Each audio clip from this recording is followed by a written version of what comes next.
Welcome to the session on CloudGuard AppSec. In this session, we'll take a deeper look at CloudGuard AppSec and how it is deployed.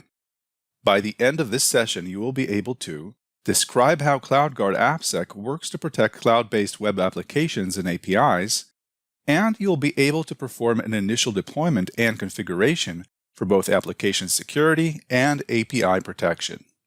Web applications are programs that are accessible to users via a web browser. Organizations can use APIs that allow programmatic access to their web applications or underlying services supporting applications. As organizations shift to the cloud, they also shift the services required to build and access such applications. As we've discussed earlier in this program, assets in the cloud, such as applications and APIs, have an increased attack surface. This, together with the sheer speed which they are developed, deployed, and updated, can lead to increased compromises and vulnerabilities.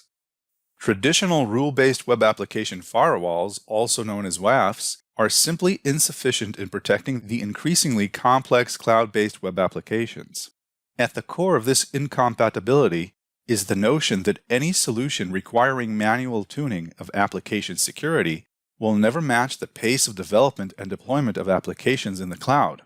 This is because traditional WAFs are based on static rules, whereas the process of development and deployment of cloud-based web applications is more dynamic than ever.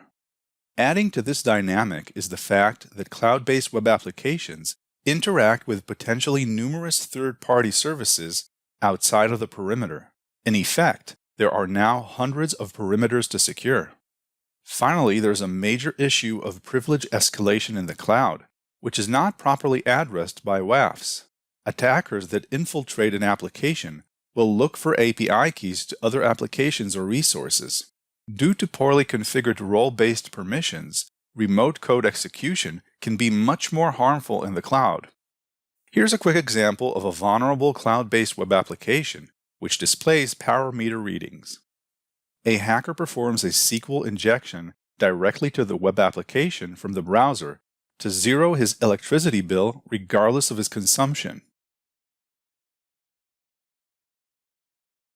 Later, he figures out that he can actually make the system work for him and pay him for consumption instead of the other way around. Using a local application he developed, he attacks an API used by the web application, reversing the charge. These kinds of attacks are relatively easy to commit for hackers who face weak protection in the form of traditional cloud-based WAFs. The better alternative to rule-based binary WAFs is CloudGuard AppSec.